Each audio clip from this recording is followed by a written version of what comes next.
So I think alpha or like the advantage that you're trying to seek in general comes from doing things that others are not doing or that they don't believe in or that they don't understand.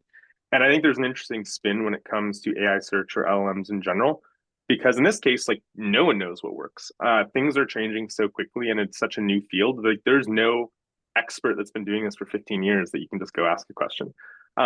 So in that case, like there, I think big advantages to being a first mover. And then as you find something that works, rapidly identifying if it's a durable tactic or if it's like pretty ephemeral and going to go away with the next model update or chat GPT closes a loophole you found or whatever you might be or whatever it might be.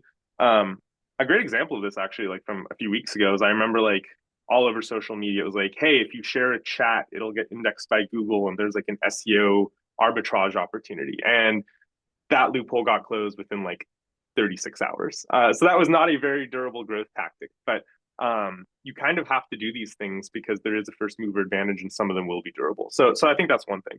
Um, the other thing I'll share is that like because no one really knows what's going to work or is an expert yet on uh, search AI search or AEO or GEO or whatever you want to call it, like you really have to find people that are super plugged in and are like following the trends and willing to run experiments and are kind of like not constrained by a traditional way of thinking about a channel or the traditional way that like marketing would approach things. So there's an advantage both in like the mechanics of the channel or the opportunity itself, but also in, like the type of person that can go and capture it.